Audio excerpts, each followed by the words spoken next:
श्री श्री राधा कृष्ण गोप गोपीनाथ श्यामा कुंड राधा कुंड गिरि गोवर्धन की जय। वृंदावन मथुरा धाम की जय। नवदीप मायापुर धाम की जय। भक्ति देवी की जय।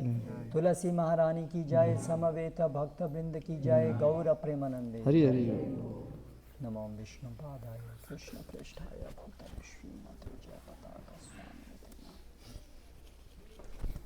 ओम नमो भगवते वासुदेवाय। ओम नमो भगवते वासुदेवाय। ओम नमो भगवते वासुदेवाय। ओम नमो भगवते वासुदेवाय। ओम नमो भगवते वासुदेवाय। ओम नमो भगवते वासुदेवाय। अनर्थोपशमं साक्षात् भक्ति योगमधोक्षजे लोकस्य जानत विद्वान चक्रे Satvata संहिताम। So Hare Krishna Krishna Hare Hare Hare Ram Ram Ram Hare Hare Hare Krishna. So in the noon session we discussed something about how this project is connected to our devotional life. ఈరోజు మధ్యాహ్నం జరిగినటువంటి ప్రవచనంలో ఇక్కడ ఈ భక్తుల సముదాయం ఏదైతే ఉందో ఇది మన యొక్క ఆధ్యాత్మిక జీవితానికి ఏ విధంగా సంబంధాన్ని కలిగి ఉందో చర్చించాం. Now in this session we will discuss in some more depth how acharyas have planned this type of living because it is helpful for our devotional service. అయితే ఇప్పుడు జరిగే చర్చలో మరింత లోతుగా దీన్ని విశ్లేషిద్దాం. ఏ విధంగా మన యొక్క ఆచార్యులు ఈ విధమైనటువంటి జీవన విధానాన్ని మన యొక్క భక్తియుత పురోగతికి వారు మనకి ఉపదేశించారనే దాని గురించి. So Srila Prabhupada, founder Acharya of ISKCON, Srila ప్రభుపాదుల వారు ఇస్కాన్ సంస్థాపకాచార్యులు వారు, he is a especially empowered personality by Sri Chaitanya Mahaprabhu, who was sent specifically for the purpose of instituting Krishna consciousness in this time. Srila ప్రభుపాదుల వారు ఈ ఆధునిక యుగంలో కృష్ణ చైతన్యాన్ని ప్రచారం చేయడం కోసం శ్రీ చైతన్య మహాప్రభు చేత ప్రత్యేకంగా శక్తినివ్వబడినటువంటి వ్యక్తి. There is a verse in Bhagavatam, Tadvag Visargo Janataga Viplavo Yasmin Pati Shlokam Abadhavatyapi Namani Kitani Yashvankitani Yat Gayanti Shinvanti Gayanti Gananti Sadhavaha, where Srila Prabhupada writes that our commentary on Srimad Bhagavatam is written in English language and therefore it is bound to have some literary discrepancies. Srila ప్రభుపాదుల వారు శ్రీమద్ భాగవతం మొదటి స్కందంలో ఒక అధ్యాయంలో ఉన్నటువంటి శ్లోకానికి ఇచ్చిన భాష్యంలో ఏం చెప్తారంటే, మనం రాసినటువంటి ఇప్పుడు ఆ శ్లోకం చదివారు ప్రభు, ఆ శ్లోకానికి ఇచ్చినటువంటి భాష్యంలో ఏం చెప్పారంటే, మనం ఈ కృష్ణ చైతన్యాన్ని ఆంగ్ల భాషలో దీన్ని అందించడానికి ప్రయత్నం చేస్తున్నాం, కానీ మనం చేసే ప్రయత్నంలో ఖచ్చితంగా లోపాలు ఉంటాయని చెప్పారు. బట్ అకార్డింగ్ టు ద శ్లోక, those who are intelligent sincere people, they will ignore the literary discrepancies and they will be benefited by the message, and this message will bring revolution in the life of sinful people of Kali Yuga. కానీ ఆ శ్లోకానికి ఇచ్చినటువంటి భాష్యంలో ఏం చెప్పారంటే, ఎవరైతే తెలివైనటువంటి వాళ్ళు, మేధావులైనటువంటి వాళ్ళు ఎవరైతే ఉన్నారో వాళ్ళు ఈ సాహిత్యపరంగా ఉన్నటువంటి వ్యాకరణపరమైన లేదా ఈ సాహిత్యపరమైనటువంటి తప్పులను పట్టించుకోకుండా దాని యొక్క సారాన్ని యొక్క సందేశాన్ని స్వీకరించి వాళ్ళు ఆధ్యాత్మికంగా ముందుకు వెళతారు అని చెప్పబడింది. So this is more specifically referring to Srila Prabhupada's rendition of Bhagavatam, because that only had some literary discrepancies. మరి ఈ శ్లోకం ప్రత్యేకించి ఎవరిని సూచిస్తుందంటే, శ్రీల ప్రభుపాదుల వారు ఆంగ్ల భాషలో అనువదించినటువంటి శ్రీమద్ భాగవతానికి వర్తిస్తుంది. ఎందుకంటే ఆంగ్ల భాషలో శ్రీల ప్రభుపాదుల వారు చేసిన అనువాదంలో ఖచ్చితంగా కొన్ని సాహిత్యపరమైనటువంటి తప్పిదాలు ఉన్నాయి. So this verse says that such rendition will bring revolution. So therefore Srila Prabhupada specifically was empowered to bring a peaceful revolution in the life of people of Kali Yuga. మరి ఈ శ్లోకంలో చెప్పిన దాన్ని బట్టి ఆ విధమైనటువంటి తప్పులు ఉన్నప్పటికీ కూడా ఇది ప్రపంచ జనుల యొక్క చైతన్యాల్లో విప్లవాన్ని తీసుకొస్తుందని చెప్పి చెప్పబడింది. So every acharya, when he comes, he devises specific means to effect devotional service according to the particular time and place prevailing at that time. మరి ప్రతి ఆచార్యులు కూడా వారు వచ్చినటువంటి కాలానికి ఉన్న దేశకాలమాన పరిస్థితులను బట్టి ఈ యొక్క కృష్ణ చైతన్యాన్ని ఏ విధంగా సాధన చేయాలో దానికి కొన్ని విధానాలను రూపొందిస్తారు. But the process of devotional service is eternal, it does not change. కానీ ఈ భక్తియుత విధానం ఏదైతే ఉందో ఇది నిత్యమైనటువంటిది, అది మారేది కాదు. Only the external manifestation, the plans externally can change, but the essential process is eternal. అయితే దీని యొక్క సారం మాత్రం అలాగే నిలిచి ఉంటుంది, కానీ బాహ్యమైనటువంటివి ఏవైతే కొన్ని ఉన్నాయో అవి కొన్ని సర్దుబాట్లు చేసుకోవచ్చు, కానీ అసలైన సిద్ధాంతం మాత్రం అలాగే ఉంటుంది. So as we were discussing in the noon session, that our bhakti begins once we develop Shraddha. మనం మధ్యాహ్నం చర్చించుకున్నట్లుగా మన భక్తి శ్రద్ధ అనేటువంటి స్థాయి నుండి ప్రారంభమవుతుంది.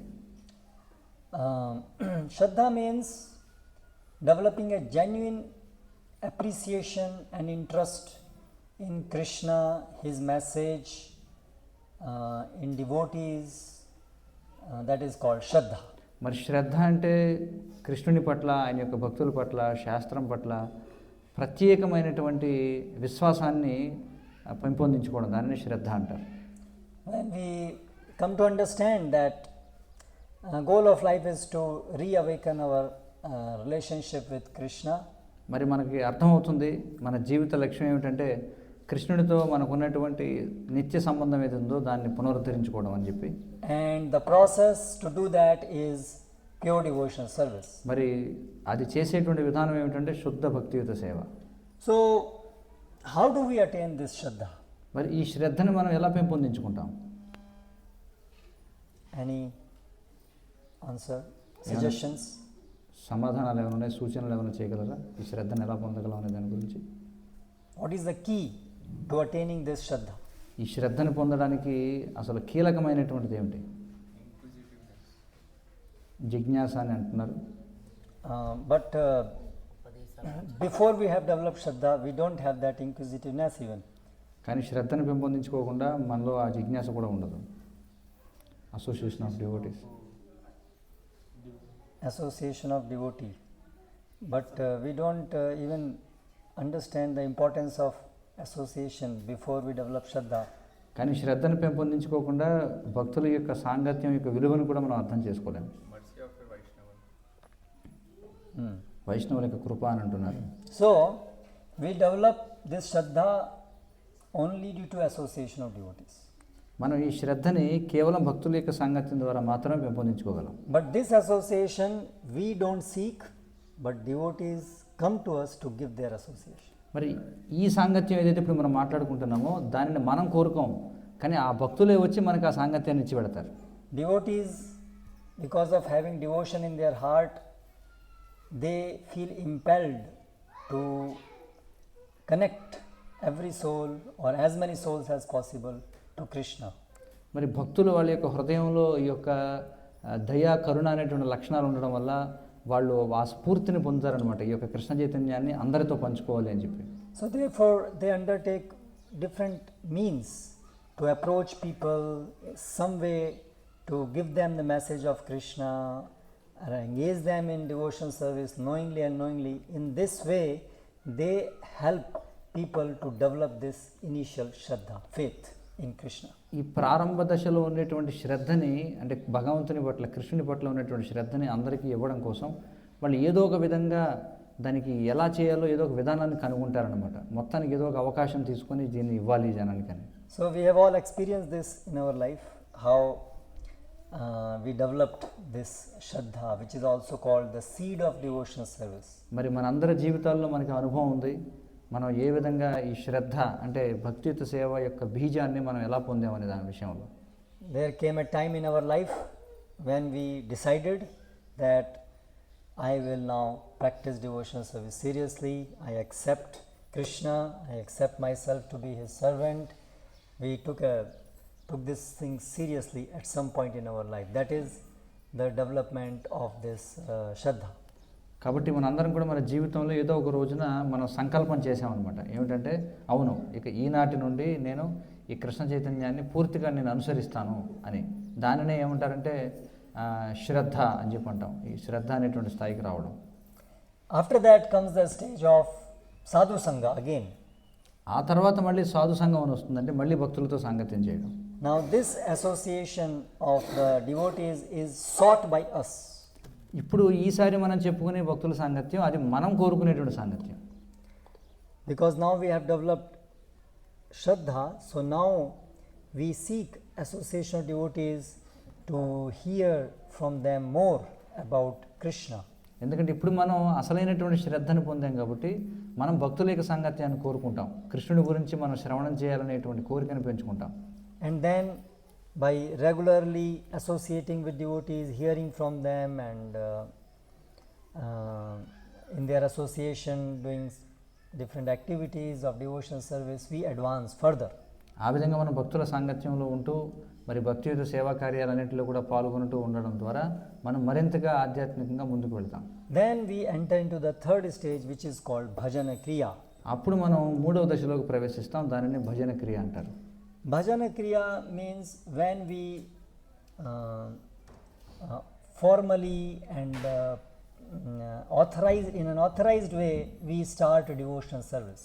భజన క్రియ అంటే ప్రామాణికమైనటువంటి విధానంలో మన యొక్క భక్తియుత సేవని మొదలుపెట్టేటువంటి దశ.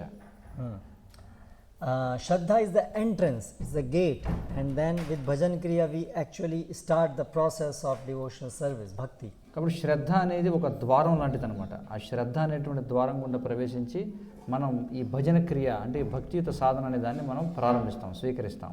So Bhajana Kriya starts with our surrendering to a representative of Krishna. That means when we surrender to a guru, spiritual master. కాబట్టి భజన క్రియ అనేది ఎప్పుడు మొదలవుతుందంటే ఎప్పుడైతే మనం ఒక ప్రామాణికమైనటువంటి ఆధ్యాత్మిక గురువుకి మనం శరణ పొందుతామో, అంటే ఒక కృష్ణ భక్తుడికి శరణాగతి పొందుతామో, అంటే ఎప్పుడైతే ఆయన ఆశ్రయాన్ని స్వీకరిస్తామో అప్పుడు ఈ భజన క్రియ అనేది మొదలవుతుంది. Because unless we surrender to a spiritual master, whatever we do is can only be a preparation, but it's not actually considered devotional service. మనం ఒక ఆధ్యాత్మిక గురువుని స్వీకరించినంత వరకు, ఆయన నుండి దీక్షను స్వీకరించినంత వరకు మనం చేస్తున్నటువంటి భక్తియుత సేవ ఏదైతే ఉంటుందో అదంతా కూడా దానికి సంసిద్ధులం కావడమే తప్ప వాస్తవమైనటువంటి భక్తియుత సేవ కాదనమాట. Because when we surrender to a spiritual master, then we develop the proper attitude in which to serve Krishna. ఎప్పుడైతే మనం ఒక ఆధ్యాత్మిక గురువుకి శరణ పొందుతామో అప్పుడు మనం కృష్ణుని సేవించడానికి కావలసిన సరైనటువంటి వైఖరిని పొందుతాం.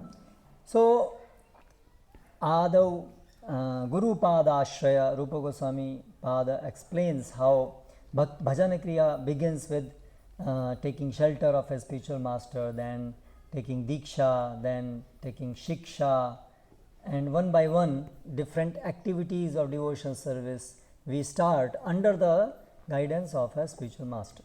అందుకే శ్రీల రూప గోస్వామి ప్రభుపాదుల వారు ఆయన వివరిస్తారనమాట ఏ విధంగా అసలు మొట్టమొదట ఈ భక్తియుత జీవితం అనేది ముందు ఒక ఆధ్యాత్మిక గురువు దగ్గర ఆశ్రయం స్వీకరించి, ఆయన దగ్గర దీక్ష స్వీకరించి, అలాగే ఆయన నుండి శిక్షణ స్వీకరించి ఈ విధంగా ఎలా ముందుకెళ్తుంది అని. So this is called Bhajana Kriya, that is we start the activities of devotional service. దీనిని ఏమంటారంటే భజన క్రియ, అంటే భక్తియుత కార్యాలను ప్రారంభించడం అని అంటారు. Then after Bhajana Kriya comes the stage of Anartha Nivritti. మరి భజన క్రియ తర్వాత అనర్థ నివృత్తి అనేటువంటి దశ వస్తుంది. Anartha means those attachments, those engagements which we have, which are actually impediments in our devotional life, but it is just mundane attachments which we have. అనర్థ నివృత్తి అంటే అనర్థాలు అంటే ఏమిటంటే మన జీవితంలో మనకున్నటువంటి భౌతికమైనటువంటి కోరికలు ఏవైతే మనకి కృష్ణ చైతన్యంలో ముందుకెళ్ళడానికి అడ్డంకులుగా అవరోధాలుగా ఉంటాయో వాటినే ఈ అనర్థాలు అని చెప్పి అంటాం. వాటిని నిర్మూలించుకునేటువంటి దశనే అనర్థ నివృత్తి దశ అంటాం. Artha means useful, anartha means useless. అర్థ అంటే ఉపయోగకరమైనవి, అనర్థ అంటే నిరుపయోగమైనవి. So anartha nivritti means when we are freed from all those useless engagements. అనర్థ నివృత్తి అంటే ఈ నిరుపయోగమైనటువంటి కార్యాలన్నిటి నుండి కూడా విముక్తులం కావడం అని అర్థం. So when this anartha nivritti stage happens, most of our anarthas, when we are freed from those, then we develop the next stage which is called nishtha. ఎప్పుడైతే ఎక్కువ శాతం ఈ అనర్థాలన్నీ కూడా తొలగిపోతాయో అప్పుడు మనం తర్వాత దశకి వెళ్తాం. దానిని నిష్ఠ అని చెప్పి అంటారు. Nishtha is characterized by stability in devotional service. నిష్ఠ అంటే దాన్ని ఎలా గుర్తుపట్టవచ్చు అంటే భక్తియుత సేవలో నిలకడను బట్టి. When our doubts are, there is no serious doubt left, నిష్ఠ అంటే అంత గంభీరమైనటువంటి సందేహాలు అనుమానాలు ఏమి ఉండవు దశలో. And because of this anarthas, especially in the form of karma phal, more or less they are vanquished, and therefore we develop stability in devotional life. కాబట్టి మన కర్మ ఫలాల వల్ల ఏర్పడినటువంటి అడ్డంకులు ఏవైతే ఉంటాయో అవన్నీ కూడా తొలగిపోయి మన భక్తియుత సేవలో నిలకడను సాధిస్తాం, స్థిరత్వాన్ని. And therefore we come to this stage of nishtha. అందుచేతనే మనం నిష్ఠ అనేటువంటి దశకు వస్తాం. After nishtha, then we come further to the stage of ruchi, where we have develop a natural taste to serve Krishna. నిష్ఠ తర్వాత మనం రుచి అనేటువంటి దశకు వస్తాం, అంటే సహజంగానే భగవంతుడిని సేవించాలనేటువంటి ఆసక్తి. This stage we attain by development of when we are freed from the vasanas, the impressions which we have of various desires in our heart. మన హృదయంలో ఉన్నటువంటి వివిధ రకాల వాసనలు ఏవైతే ఉన్నాయో, అనేక రకాల కోరికలు ఏవైతే ఉన్నాయో, ఇవి తొలగిన తర్వాత మనకి సహజమైనటువంటి రుచి అనేది ఆ దశకు చేరుకుంటాం. And then comes the stage of asakti, when avidya, the ignorance is removed, then we become attached to person Krishna.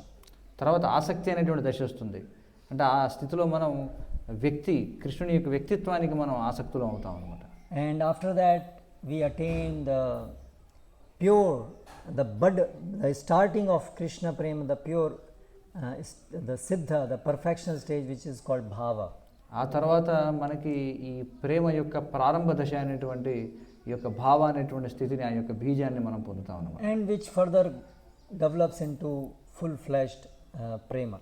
ఆ తర్వాత అది పూర్తిగా ప్రేమగా వికసిస్తుంది అనమాట. So these are the steps in which we develop in our devotional life. కాబట్టి మన భక్తియుత జీవితంలో మనం ప్రగతి సాధించేటువంటి వివిధ దశలు ఇవన్నీ కూడా. So now Srila Prabhupada, he devised a specific means by which people in general, in mass scale, individually as well as in mass scale, they can be helped to go from one stage to the next stage. మరి శ్రీల ప్రభుపాదుల వారు ఈ జనబాహుళ్యం ఎవరైతే ఉన్నారో వీళ్ళందరూ కూడా ఒక దశ నుండి మరొక దశకి భక్తియుత సేవలో పురోగమించడానికి కొన్ని ప్రత్యేకమైనటువంటి విధానాలను ఆయన రూపొందించి మనకి ఇచ్చారు. And by that way he envisioned to bring revolution in the life of the people of Kali Yuga. ఆ విధంగా ఆయన కలియుగ జనుల యొక్క జీవితాలలో విప్లవాన్ని తీసుకురావడానికి ఆయన ఆశించారన్నమాట. So we followers of Srila Prabhupada should be well acquainted with the devices which Srila Prabhupada planned for people to advance in these stages. కాబట్టి ఈ దశల్లో మనం ముందుకెళ్ళడానికి శ్రీల ప్రభుపాదుల వారు ఏవైతే విధానాలను, కిటుకులను మనకి ఇచ్చారో వాటి గురించి మనకు పూర్తిగా తెలుసుకుని ఉండాలి మనం. So that we can be sincere to apply those things in our life, and also to apply that or help others to apply those tools, those methods in other people's life. కాబట్టి వాటిని తెలుసుకోవడం ద్వారా మన జీవితంలో మనం వాటిని ఆచరించి, అలాగే ఇతరుల యొక్క జీవితాల్లో కూడా మనం వారిని కూడా ఆచరింపజేసే విధంగా మనం చేయగలం. So now one by one you please think, for each step we will talk of the first 4 steps. what specific things Srila Prabhupada devised for each step. ఇప్పుడు మరి మనం చూద్దాం, మొదటి 4 దశలు మనం చూస్తే ప్రతి దశకు చేరుకోవడానికి శ్రీల ప్రభుపాదుల వారు మనకి ఇచ్చినటువంటి మార్గం విధానం ఏమిటో మనం చూద్దాం. So the first stage, Shraddha. So that people can develop Shraddha, what are different plans that Srila Prabhupada devised for people in general, mass, to develop Shraddha. మరి సాధారణమైనటువంటి జనులు శ్రద్ధ అనేటువంటి దాన్ని పెంపొందించుకోవడానికి శ్రీల ప్రభుపాదుల వారు ఆయన నిర్దేశించినటువంటి ప్రక్రియ ఏమిటో మనం చూద్దాం. I discussed how we get this Shraddha in principle. Now you think of practical means, how in our movement, how Srila Prabhupada envisioned that to happen. మరి మనం చర్చించాం మనం అసలు శ్రద్ధ అనేది ఎలా వస్తుందనేది. కానీ మన ఉద్యమంలో మీరు ఆలోచించండి, ఏ విధంగా శ్రీల ప్రభుపాదుల వారు ఈ శ్రద్ధ అనేటువంటి దశకు భక్తుల అని జనులందరూ కూడా చేరుకోవాలని అనుకున్నారు అనే దాని గురించి. Those who want to come up with some answers, please raise your hands. ఎవరైతే ఒక సమాధానం చెప్పాలనుకుంటున్నారో వాళ్ళు చేతులు ఎత్తండి. Stage 1, correct? మొదటి దశ శ్రద్ధ. గురించే కదా శ్రద్ధ. Yeah. Nagar Sankirtan. So Srila Prabhupada devised that devotees go out in public and hold Nagar Sankirtans. So that way people come to hear about the holy name, they see the devotees, and by that they develop an impression, oh, what they are doing, they become inquisitive, and so in this way their connection begins. So this is one device, yes. ఒక సమాధానం చెప్పారు ఏమిటంటే నగర సంకీర్తన అని చెప్పి. అంటే ఈ నగర సంకీర్తన ద్వారా భక్తులందరూ కూడా బాహాటంగా బయటకు వెళ్ళి అందరికీ వినిపించేలా గట్టిగా ఈ యొక్క నామ సంకీర్తనం చేయడం ద్వారా జనులందరికీ కూడా ఒక విశ్వాసం అనేది ఏర్పడుతుంది అనమాట. ఓ, వీళ్ళందరూ కూడా భక్తులు, వీళ్ళందరూ కూడా ఈ విధంగా భగవంతుని యొక్క ఈ జీవన విధానాన్ని కంటిపెట్టుకుని ఉన్నారు అని చెప్పి. అది ఒక విధానం. అవును. Okay. One, you have to raise your hand, correct? Yes. Distribution and prasadam distribution. So book distribution. పుస్తక So, వితరణ. this is a very powerful means Srila Prabhupada devised, that devotees go house to house or in different ways, and they give these bona fide, powerful books, Bhagavad Gita, Bhagavatam and other books to people. పుస్తక వితరణ అనేటువంటిది ఒక శక్తివంతమైనటువంటి విధానం. ఆ విధంగా జనులు భగవద్గీత, భాగవతం ఇత్యాది గ్రంథాలని కూడా ప్రతి ఇంటింటికి వెళ్ళి వాళ్ళందరికీ కూడా ఈ సాహిత్యాన్ని పంచుతారు. ఇది ఒక శక్తివంతమైనటువంటి ఒక విధానం. So practically we can see many people they become first attracted to Krishna consciousness by these means. Some of us were especially attracted by Sankirtan, or some by books, getting the books, correct? And Prasadam, and another was Prasadam. ఇది మనందరం కూడా చూడొచ్చు. మనందరం కూడా మన జీవితంలో కృష్ణ చైతన్యానికి ఆకర్షింపబడ్డామంటే కొంతమంది పుస్తక వితరణ ద్వారా, కొంతమంది నగర సంకీర్తన ద్వారా, అలాగే కొంతమంది ప్రసాదం ద్వారా కూడా ఉండొచ్చు. Yes, so many of us were delivered by Prasadam. We became interested in Krishna consciousness by honoring Prasadam. కాబట్టి మనలో చాలామంది ఈ ప్రసాదాన్ని సేవించడం ద్వారా, ప్రసాదాన్ని గౌరవించడం ద్వారా మనం కృష్ణ చైతన్యంలో ఆసక్తిని పొందాం. What other means? Sunday farms. Other hands. ఇంకా మిగతా వారు ఏమైనా చెప్తారా? ప్రసాదం గురించి అయితే విలేజెస్లో కూడా, అలాగే గవర్నమెంట్ హాస్పిటల్లో చాలామందికి ఇస్కాన్ ద్వారా ప్రసాదం అవుతుందంటారు. అది మేము కళ్ళారా చూసాం ప్రభు. ఆ విధంగా కూడా చాలా సామాన్యులు హాస్పిటల్స్ దగ్గర కూడా ఇస్కాన్ ద్వారా ప్రసాదం అవ్వడం నేను చాలా చోట్ల చూశాను. కాకినాడ గవర్నమెంట్ హాస్పిటల్లో ఒక 1 month ఉన్నాను ప్రభుత్వం. ఆ 1 month కూడా daily time to time ISKCON నుంచి ప్రసాదం వచ్చి చిన్న వాళ్ళందరికీ, బయట భోజనం కొనుక్కోలేని వాళ్ళందరికీ కూడా అన్నా క్యాంటీన్ కన్నా ముందు నుంచి ప్రసాదం పెట్టడం నేను చూశాను. He is telling he saw ISKCON distributing prasadam in government hospital. He stayed 1 month in government hospital in Kakinada somewhere. So he saw that 1 month regularly they were just distributing prasadam. So that is his first encounter. Yes. Then ఇంకా farms. So వ్యవసాయ క్షేత్రాలు. sorry. Just translate. How farms help people develop Shraddha? మరి ఈ వ్యవసాయ క్షేత్రాలు ఏ విధంగా జనులు శ్రద్ధను పెంపొందించుకోవడానికి ఉపయోగపడతాయి? Due to the influence of Kali, people will suffer with lot of, even to maintain their body, because of unemployment and lack of proper food and lack of proper means of achieving their daily bread and butter. So Prabhupada mentioned many will join the forms and somehow they'll get something to eat here and No, but we are discussing how Shraddha gets developed. once they come here and they take up some service and by associating with devotees slowly they develop. Okay, so that is okay. ఇక్కడ ఒకరు ఏం సమాధానం చెప్తున్నారంటే వ్యవసాయ క్షేత్రాలకు రావడం ద్వారా చాలామంది బయట సమాజంలో ఆహార కొరత వల్ల లేకపోతే నిరుద్యోగ సమస్యల వల్ల అనేక రకాలుగా విసుగు చెందే జీవితంలో ఉన్నవారు ఇక్కడికి వచ్చిన తర్వాత వాటన్నిటిని కూడా పొందగలుగుతారు, ఆ విధంగా కూడా వారికి విశ్వాసం వస్తుంది అని చెప్పి. So this is an indirect way that people will come due to that, and then they will ultimately associate with devotees here and chant, and because of that they will get Shraddha, correct? ఇది పరోక్షమైనటువంటి విధానం. ఆ విధంగా వేరే కారణాల ద్వారా ఇక్కడికి వచ్చి వాళ్ళు భక్తుల సాంగత్యాన్ని తీసుకొని పవిత్రులు అవుతారనేటువంటిది. Okay, so this is not a direct means, it's an indirect way. ఇది ప్రత్యక్ష విధానం కాదు, పరోక్ష విధానం. Any other suggestion? Yes. Public temple programs like Sunday programs and Rath Yatra events. Public programs, Rath Yatras, yes. Festivals, Rath Yatra especially, when we go out to the people. So people are not, so they did not think, they did not plan, but we went out. So this is an example of one of the devices of Srila Prabhupada. కాబట్టి శ్రీల ప్రభుపాదుల వారి యొక్క మరొక విధానం ఏమిటంటే ఈ రథయాత్రలు, ఈ బయట ఉత్సవాలు పెద్ద ఎత్తున చేయడం. ఎందుకంటే ఇవి మనం వెళుతున్నాం జనసమూహంలోకి, కాబట్టి వాళ్ళు ఎప్పుడు కూడా ఊహించరన్నమాట నేను ఈరోజు అలా భగవంతుడి యొక్క సాంగత్యాన్ని పొందుతారని. కానీ మనం వెళ్ళి ఇస్తున్నాం, అనూహ్యంగా జనులందరూ కూడా పొందుతారు సాంగత్యాన్ని. ఇది కూడా ఒక విధానం. Okay, now for the next stage, Sadhu Sangha, that devotees who have developed some Shraddha, they can then regularly have Sadhu Sangha and develop their devotional service. What different plans Srila Prabhupada devised for that?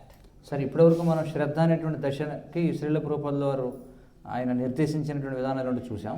ఇక రెండవది సాధు సంఘం. మరి సాధు సాంగత్యాన్ని పొందడానికి శ్రీల ప్రభుపాదుల వారు నిర్దేశించినటువంటి విధానాలు ఏమిటి? Raising hand means you raise hand, and when you are asked to speak, then you should speak. Otherwise, others will not. మిగతా వాళ్ళు చెప్పండి, సాధు సాంగత్యం కోసం ప్రభుపాదుల వారు నిర్దేశించిన విధానాలు ఏమిటి? Those who have not yet answered, anybody? సమాధానం చెప్పని వాళ్ళు ఎవరన్నా చెప్పండి. తెలుగులో కూడా చెప్పొచ్చు, నేను అనువాదం చేస్తాను. సాధు సాంగత్యం ఎలా లభిస్తుంది జనానికి? ఏంటి ఏర్పాటు? Ashrams. Srila Prabhupada started ashrams. So temples. మందిరాలు. So fixed places where we have regular programs. So then people who have got books, who have seen us in Rath Yatra or seen us in Sankirtan, they got little interested. Now they can regularly go and attend programs and have sadhu sang there. So having temples, these are the most important means to have sadhu sangha. కాబట్టి సాధు సాంగత్యాన్ని పొందడానికి మందిరాలు ఉండడం అనేది చాలా ముఖ్యమైనటువంటి విధానం. ఎందుకంటే జనులు పుస్తక వితరణ ద్వారా, లేకపోతే ఉత్సవాల ద్వారా, లేకపోతే ప్రసాద వితరణ ద్వారా, నగర సంకీర్తన ద్వారా ఎవరైతే పరిచయంలోకి వస్తారో వాళ్ళు వచ్చి తర్వాత దశకి రావడం కోసం ఒక స్థిరమైనటువంటి ప్రదేశాలు కావాలి, అవే మందిరాలు. Now for the third stage, bhajana kriya. మూడవది భజన క్రియ. What did Srila Prabhupada do to establish this third stage, bhajana kriya? మరి భజన క్రియ అనేటువంటి దశకు రావడానికి శ్రీల ప్రభుపాద వారు నిర్దేశించిన విధానం ఏమిటి? Please raise your hand, those who want to answer. చెయ్యొద్దండి సమాధానం చెప్పాలనుకున్న వాళ్ళు. Some Mataji is asking. మాతాజీలు ఎవరైనా చెప్తారా? చెప్పండి. సంకీర్తన మూమెంట్ షీస్ టెల్లింగ్ భజన క్రియ. You see, bhajan kriya we discussed. How does it start, bhajan kriya? What is the essential point there? మనం చర్చించాం భజన క్రియ ఎలా మొదలవుతుంది, అందులో ముఖ్యమైనటువంటి అంశం ఏమిటి?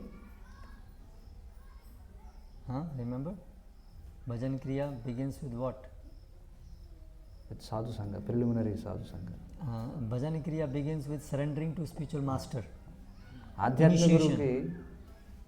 ఆధ్యాత్మిక గురువుకి శరణాగతి పొందడం ద్వారా ఈ భజన క్రియ మొదలవుతుందని మనం చర్చించుకున్నాం కదా. So Srila Prabhupada started initiation, spiritual initiation. He instituted initiation procedure. So this is how he established this third wave. కాబట్టి ఈ మూడవ కెరటం లాంటిది ఏమిటంటే ఈ భజన క్రియ కోసం శ్రీల ప్రభుపాదులు ఇచ్చిన విధానం ఏమిటంటే దీక్షా కార్యక్రమం అన్నమాట. ఒక ఆధ్యాత్మిక గురువు దగ్గర దీక్ష పొందడం. అదే కదా మనం చర్చించాం. భజన క్రియ చేయాలంటే ఇప్పుడు మొదలవుతుంది ఒక కృష్ణుని యొక్క ప్రతినిధికి శరణాగతి పొందడం ద్వారా. Now, for anartha nivritti, what plans did Srila Prabhupada devise? మరి అనర్థ నివృత్తికి శ్రీల ప్రభుపాదులు వారు ఇచ్చినటువంటి విధానాలు ఏమిటి? గోమాతను పెంచడం, stalling, raising cows, serving cows. How? Please explain. ఏ విధంగా చెప్పండి, వివరించగలరా? గోమాతల్ని పెంచడం వల్ల గో సంరక్షణ నిర్మితం అవుతుందని. How anartha nivritti happens by that? మరి దానివల్ల మన అనర్థాలు ఎలా తొలుగుతాయి, అది ఇక్కడ ప్రశ్న. అనర్థ నివృత్తి అంటే మన హృదయంలో ఉన్న అనర్థాలు ఎలా తొలుగుతాయి గోసేవ చేస్తే, అది వివరించండి. Because fourth stage is anartha nivritti. So you have to tell for anartha nivritti what plan did Srila Prabhupada give? కాబట్టి నాలుగోది అనర్థ నివృత్తి. అనర్థ నివృత్తి కోసం శ్రీల ప్రభుపాదులు వారు ఏం ప్రణాళిక వేశారు చెప్పండి వస్తే. Reading books. ఒకటి ఇక్కడ పుస్తకాలు చదవడం అని చెప్పారు. Okay. Serving Guru. Serving Guru. Yes, so for anartha nivritti, when we do bhajan kriya, that means hearing, chanting, all these things help. కాబట్టి అనర్థ నివృత్తికి భజన క్రియ చేస్తాం మనం, అంటే వినడం, చదవడం, ఇవన్నీ కూడా అనర్థ నివృత్తికి తోడ్పడతాయి. తర్వాత But beyond that, there is some very unique thing that Srila Prabhupada devised for anartha nivritti. కానీ దానికంటే ఇంకా అతీతంగా శ్రీల ప్రభుపాదులు వారు ఒక విలక్షణమైనటువంటి ఒక ప్రక్రియను మనకి ఇచ్చారు అనర్థ నివృత్తి జరగడం కోసం. So continuing to what he mentioned about cow production. So if we depend on cow and land, Prabhupada said all our material necessities will be satisfied. So when we get satisfied, we stop thinking about, we keep aside all our material desires and aspirations, and we develop the spiritual inclination. కాబట్టి ఇక్కడ ఎవరైతే గోసేవ చెప్పారో దానికి విస్తరణగా చెప్తున్నానని చెప్పి అంటున్నారు. ఎప్పుడైతే మనం గోవులపై, భూమిపై ఆధారపడతామో అప్పుడు మనం మన యొక్క అవసరాలన్నీ తీరతాయి. కాబట్టి ఇతర భౌతికమైనటువంటి కోరికల గురించి మనం ఆలోచించమని చెప్పి అంటున్నారు. Yes, correct, but it's only referring to one portion. Still, the complete thing. Cooperating with devotees. Cooperating with devotees. భక్తులతో సహకారం చేయడం అని చెప్పి How అంటున్నారు. does that do anartha nivritti? అది ఎలా అనర్థ నివృత్తి చేస్తుంది? before when we come to devotion, we are so self-centered, but when we try to live together with devotees, then all our anarthas come in the picture. Then we try our work hard to regulate them and then purify ourselves. కాబట్టి ఇక్కడ ఏం చెప్తున్నారంటే మనం భక్తుల సాంగత్యంలోకి రాకముందు మనం అంతా కూడా మనల్ని మనమే స్వీయ కేంద్రంగా పెట్టుకుని మనమే ప్రపంచానికి కేంద్ర బిందు అన్నట్టుగా జీవిస్తాం. కానీ భక్తుల సాంగత్యంలోకి వచ్చిన తర్వాత భక్తులతో ఎప్పుడైతే సహకరించడం, భక్తులతో కలిసి సేవించడం మొదలు పెడతామో అప్పుడు మనలో ఉన్న అనర్థాలు పోతాయని చెప్తున్నారు. But we saw that we only come together for few hours. Other time we are too busy in our own work, we don't have time. కానీ మనం చూసేది ఏమిటంటే మనం కొద్ది గంటల పాటే భక్తులందరూ కూడా కలుస్తాం, మిగతా సమయంలో ఎవరి ప్రపంచంలో వాళ్ళు ఉంటాం, మనకు అంత సమయం ఉండదు కదా. Yes, Satsang and mercy. satsang and mercy.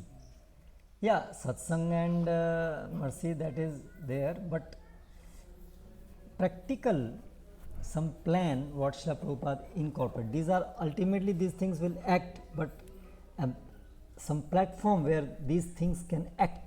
ఇవన్నీ మీరు చెప్పినవన్నీ కూడా అంతిమంగా పనిచేస్తాయి. కానీ మీరు చెప్పినవన్నీ పని చేయడానికి ఉన్నటువంటి ఒక తలం ఏమిటి?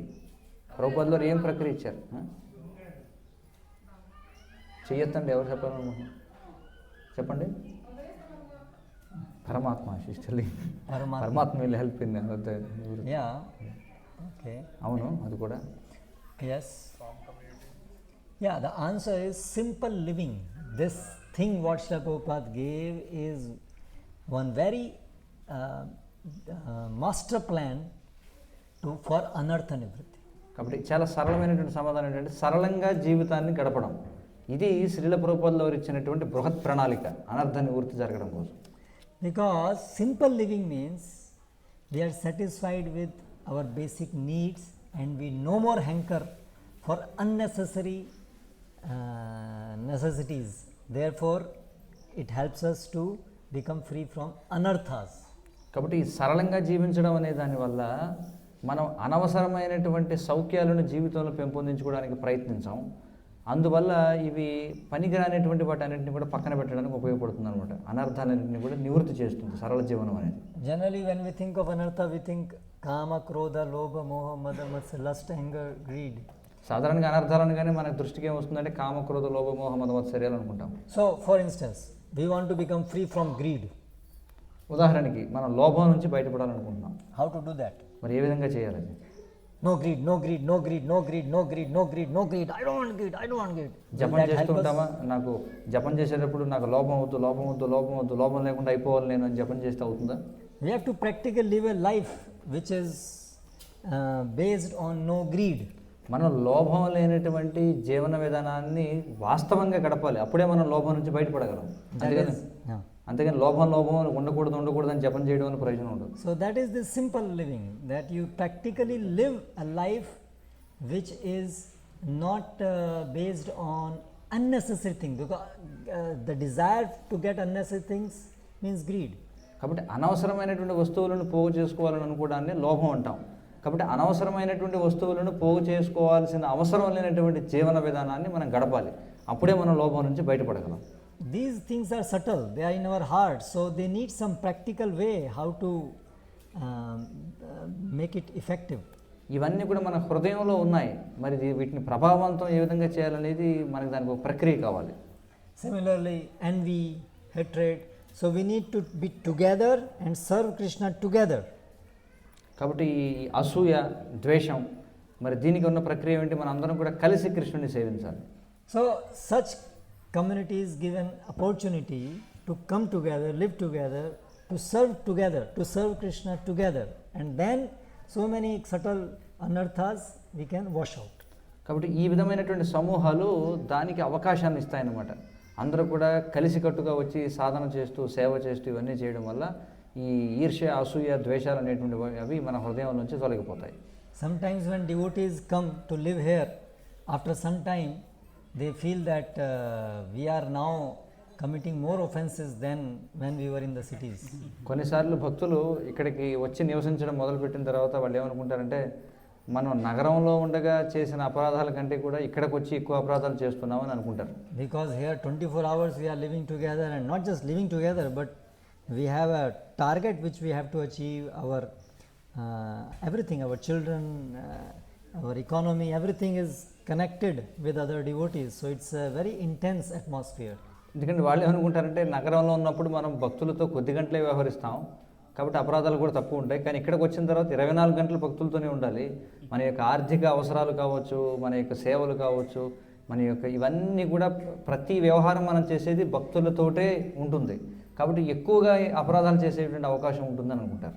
So when we live in such a way, in such a situation, then time to time there are disagreements, and then we can see that there are some small fights, and we can see enviousness in us and in others, and then we think I was better before. కాబట్టి ఇక్కడికి వచ్చిన తర్వాత ఎప్పుడైతే భక్తులతో వ్యవహరించాల్సి వస్తుందో చిన్న చిన్న మనస్పర్ధలు వస్తుంటాయి, చిన్న చిన్న గొడవలు వస్తుంటాయి, అభిప్రాయ భేదాలు వస్తుంటాయి. కాబట్టి ఇవన్నీ కూడా ఎక్కువగా ఉంటాయి, ఎందుకంటే ఎక్కువ సమయం మనం భక్తులతో గడుపుతాం కాబట్టి కొంతమంది అనుకునే అవకాశం ఉంది, నగరంలో ఉన్నప్పుడే నేను బాగున్నాను, నేను చాలా తక్కువగా అపరాధాలు చేసేవాడిని, కానీ ఇక్కడికి వచ్చాక అపరాధాలు ఎక్కువైపోయినాయి అని చెప్పి. Even in temples, city temples, sometimes happens, devotees come for some time and then there is some disagreement and they say I will no more come to temple. మనకి నగరంలో ఉన్న మందిరాల్లో కూడా జరుగుతుంటాయి ఇలాంటివి. కొద్దిసేపు వస్తుంటారు మందిరానికి, వచ్చినప్పుడు భక్తులతో ఏవో మనస్పర్ధలు వస్తాయి. వాళ్ళు అనుకుంటారు, అమ్మో ఇక నేను మందిరానికి రాను, ఇక్కడికి వచ్చి అపరాధం చేసే కంటే రాకుండా ఉండడమే మేలు అనుకుంటారు. So Prabhu, I will do bhakti in my home so that I don't commit any offense.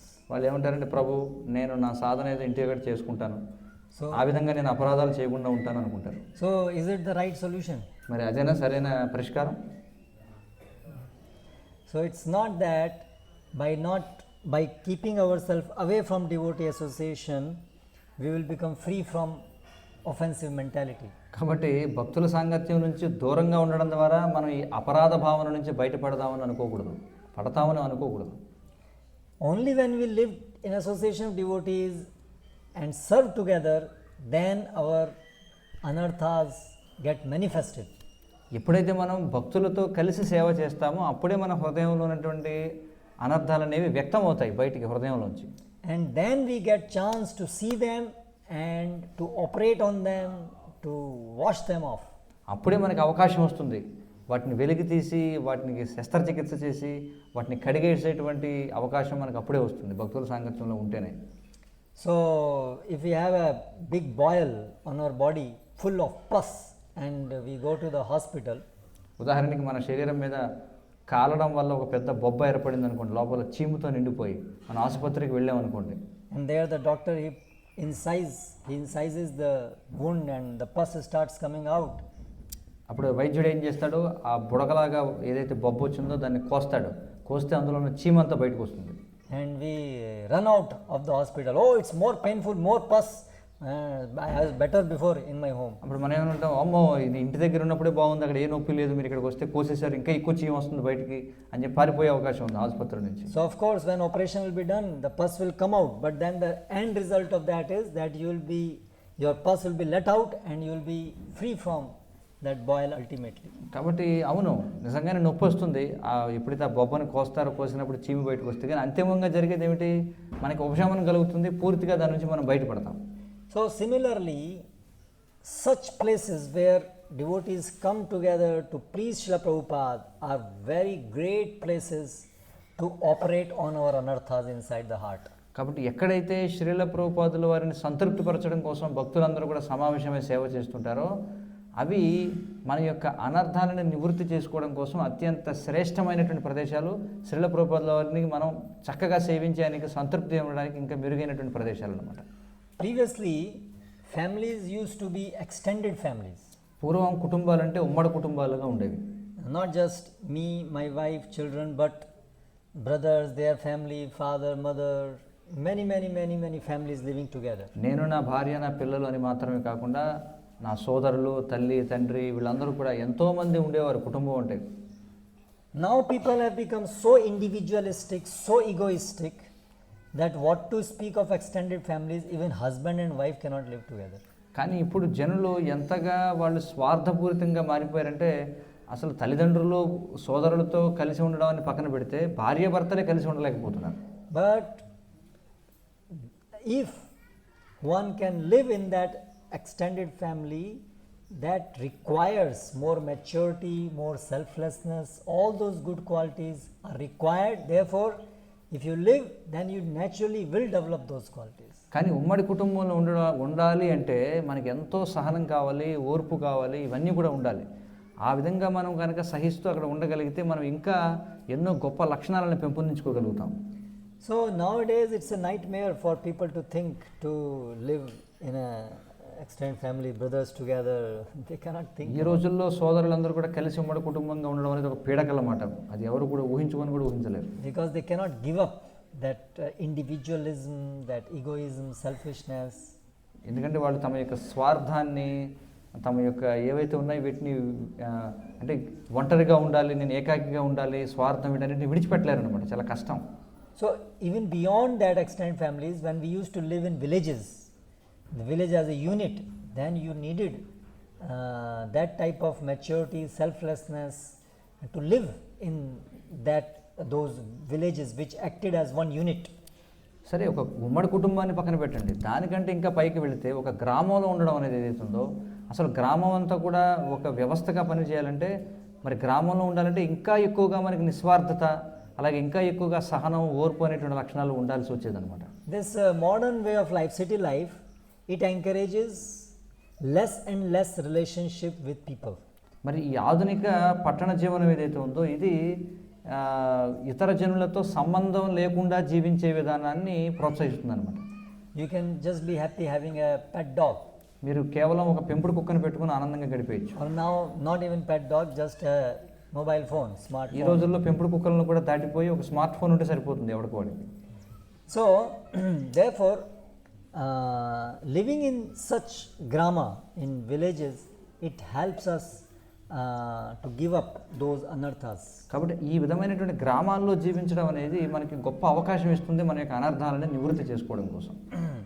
Therefore, living here is very intense. Many people are unable to live, but those who can continue to live, they can see anartha nivritti happening. కాబట్టి ఈ గ్రామంలో జీవించడం అనేది చాలా తీవ్రంగా ఉంటుందన్నమాట. చాలామంది తట్టుకోలేరు, ఇక్కడ ఉండలేము అనుకుంటారు. కానీ ఎవరైతే ఉండగలుగుతారో వాళ్ళే అనుభవం పొందుతారు. ఏమిటంటే వాళ్ళ యొక్క అనర్థాలన్నీ కూడా తొలగిపోవడం అనేది.